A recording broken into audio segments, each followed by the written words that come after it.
Obwakabaka bwa Buganda nga buyita mu Attorney General w'Obwakabaka bwa Buganda bavuddeyo nabo ne basibira ekkuuli ebbago eriri mu kuyisibwa eba eriteekateekebwa okuyisibwa mu Parliament erimanyikibwa nga Protection of the Sovereignty Bill. Bassebo ne bannyabo bampita Simple MC aka Kalirugambo Pro Max kasitonda banganzize giteekeko share ogitambuze ogiwulirize ogiwa obudde. Zaid Lighting Store tuyina amataala gwe yeetaaze ettaala tukubire essimu eziri awo wansi tubeere nga tukutuukako mu mbeera yonna.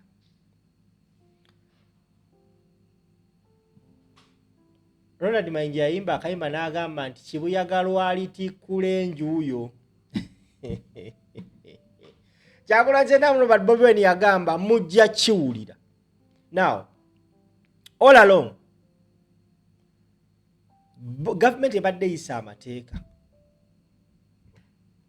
Ng'amateeka mu butuufu go ganyigiriza bannayuganda. Naye nga you hardly see organization that are supposed to speak out speaking. Ugandans abasinga were surprised okuba nti Obwakabaka bwa Buganda nabo bwavuddeyo ne busibira ekkuuli etteeka lya Protection of Sovereignty Bill. Ekintu ekyasanyusizza abantu nga ffe Abaganda nti yes, n'Obuganda buvuddeyo ne bwogera ku tteeka lino oba ku kiteeka kino. Nga bayita ku mukutu gwabwe ogwa X ogumanyikibwa nga Buganda Kingdom. Bavudde ne bawandiika ekiwandiiko nga bagamba Obwakabaka buwaddeyo ebirowoozo byabwo ku bbago ly'obwetengereze Sovereignty Bill. Ebirowoozo by'Obwakabaka biteereddwa ku kiwandiiko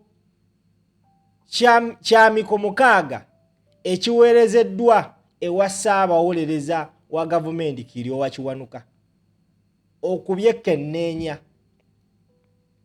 Bw'abadde ayogerako mu lukuŋŋaana lw'abannamawulire, Ssaabawolereza w'Obwakabaka bwa Buganda Oweekitiibwa Christopher Bwanika agambye nti etteeka lino terijjaayo bigendererwa bituwa obwetengereze ng'eggwanga, n'olwekyo terisaanye kuyisibwa. Bassebo ne bannyabo, Obwakabaka bwa Buganda omukulu Christopher Bwanika Ssaabawolereza w'Obwakabaka bwa Buganda bw'atyo bw'ayogedde. I got a chance okufuna ku kiwandiiko. Ekiwandiiko kibadde kya mikono 8 naye gyonna sigenda gisoma wabula ngenda nnokolayo egy'emikko egimu gye ndaba nga mu butuufu gyankizo twetaaga okuba nga tugiyitamu. Mutabani wa Robert Kyagulanyi Ssentamu Bobi Wine yavaayo naye n'anokolayo clauses ezimu mu bbago lino ze yalabanga mu butuufu zaali zitagetinga taata we kw'ossa ne bannankyukakyuka kw'ossa ne bannayuganda abawangaalira ebweru. Omukulu Oweekitiibwa Christopher Bwanika Ssaabawolereza wa Bwakabaka bwa Buganda naye avuddeyo n'aggyayo clauses zalabanga mu butuufu clauses zino zibadde tezeetaagisa mu bbago lino, era n'agamba nti ziina ebintu bingi nnyo ebikuntana n'entambuza y'emirimu mu Bwakabaka bwa Buganda. Bassebo ne bannyabo, zenzize okuba nga tuyitaayitamu mu mpolampola. Njagala okawe obudde ate tubeere nga tukayitamu, oba oliawo osanga tunaafunamu ekyokuyiga. Bampita Simple Kalirugambo Pro Max ku mukutu gwa Vast Strange. Now, clause 13 on economic sabotage out be drafted with precision and clarity. Clause number 13 creates the offense of economic sabotage, penalizing any person who publishes information or participates in any act or activity that weakens and damages the economy, the economic system or viability of the country. Wano babadde bayitamu eyo clause economic sabotage n'abawa endowooza ye nga Ssaabawolereza w'Obwakabaka bwa Buganda. Agamba the clause seems to have no clarity regarding the differences between deliberate sabotage motivated by foreign interests and good faith commentary on economic policy. A kingdom of Buganda official who publicly raises concern about the economic impact of a given government project affecting the country, affecting the community, could be prosecuted for economic sabotage. Mu clause number 13 bataddemu kye bayita economic sabotage era nga bagamba bajja kusiba omuntu yenna avaayo n'ayogera ku mirimu gya gavumenti. For example, bannayuganda bavaayo ne boogera ku myoga, sente ezo zabbibwa, era bannayuganda abatalina bwogerero bakozesa emikutu nga gye mugatta abantu okuvaayo ne bavumirira ebintu ebyo. Abakungu mu gavumenti babba ssente.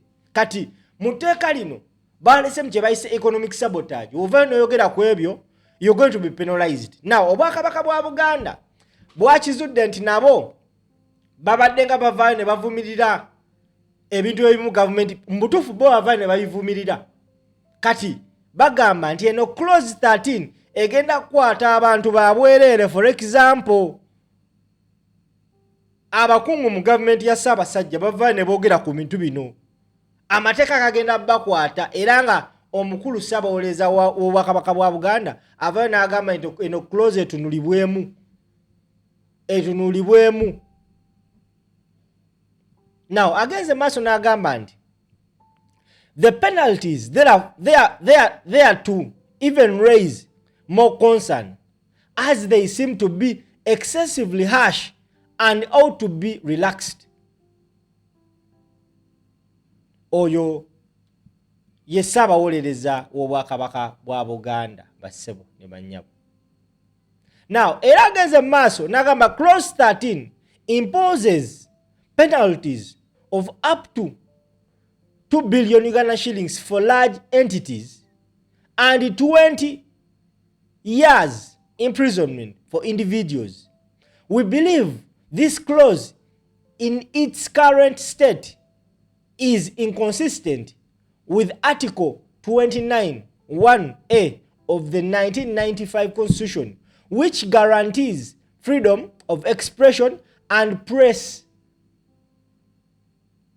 and Article 31, which guarantees the right of every citizen to participate in peaceful activities to influence the policies of the government. Etteeka lino lye baleese erya economic sabotage bassebo ne bannyabo, eyo clause bagamba nti ono omukulu avudde n'agamba nti avudde n'agamba nti nkyogera oba ntya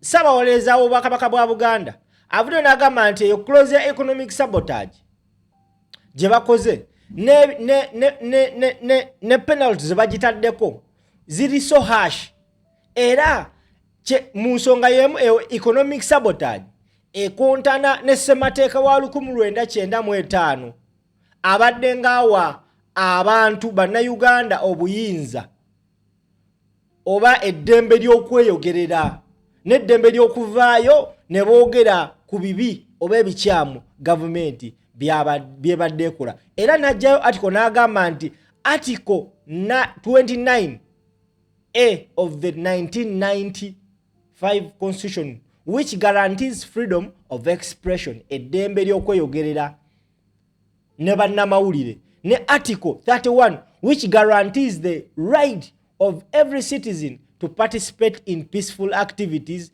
to influence the policies of the government. Now, bassebo ne bannyabo, oyo gwe bayita Oweekitiibwa Christopher Bwanika ye Ssaabawolereza wa gavumenti y'Obwakabaka bwa Buganda. Kati bassebo ne bannyabo,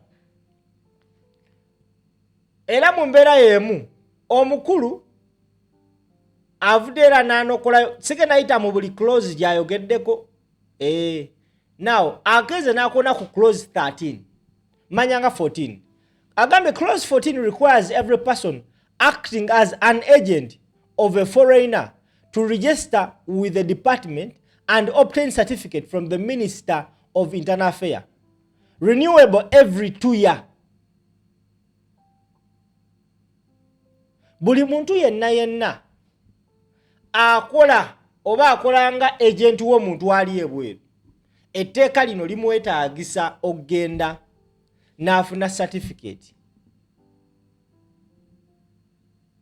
okuva mu Ministry of Internal Affairs. Ate no certificate babeera balina ogirenewinga buli myaka 2 olina okuddayo ne bagirenewinga obanga alina permit.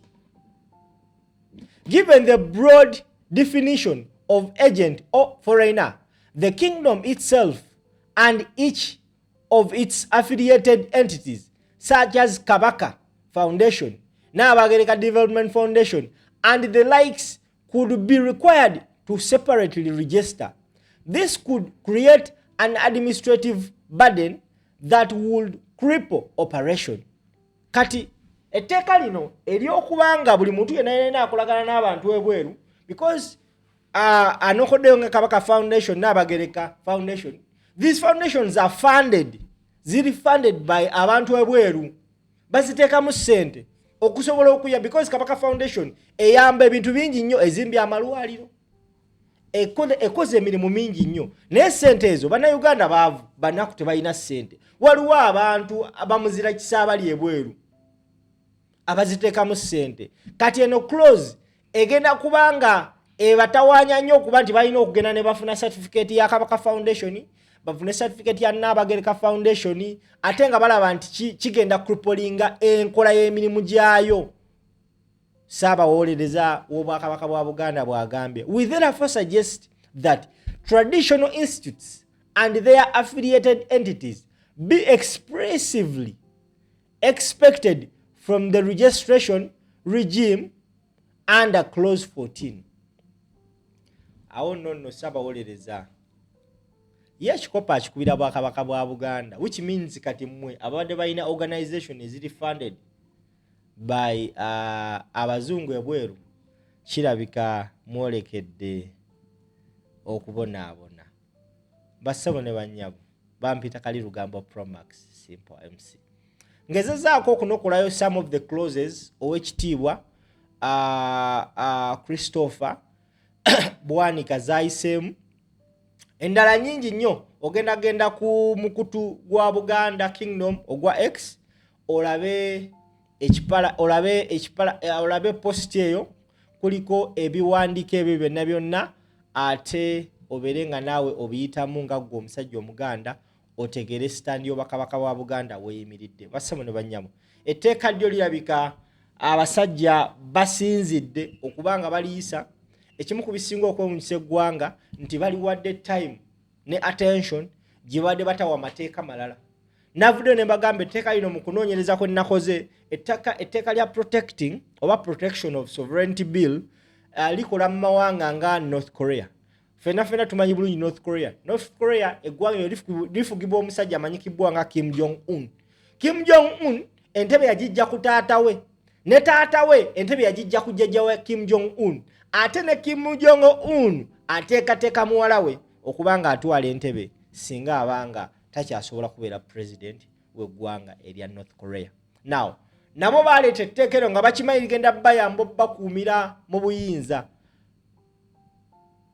balireeta purposely okubayamba libakuumire mu buyinza, because clauses ezisinga ze baleeta bassebo ne bannyabo ojja kikiriza ojja kigaana nti zibakolera nnyo nga gyenkomezza.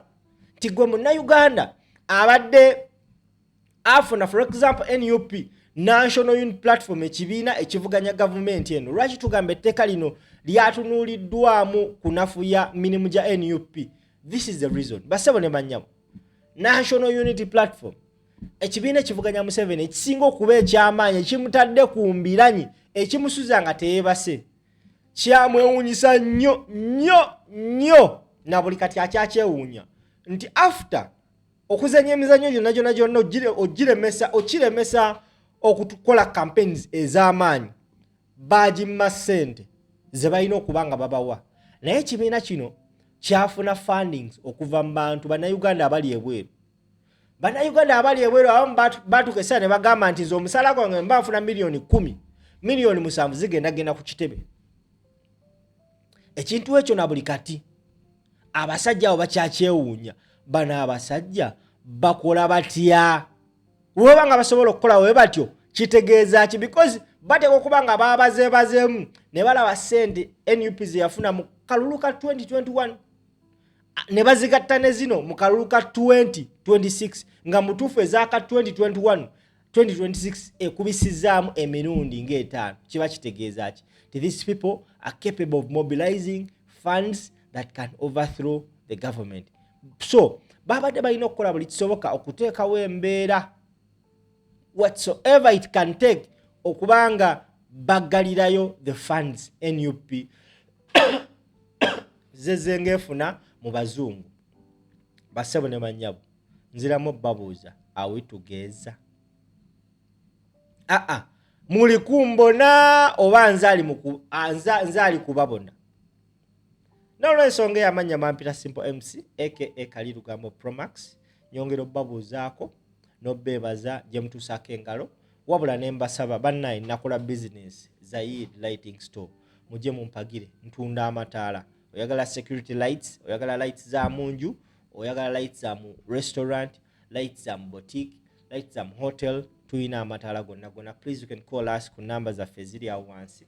Nja kusanyuka nga muzze okumpagira. Mukama Katonda abankumira takumira mpeera mwera.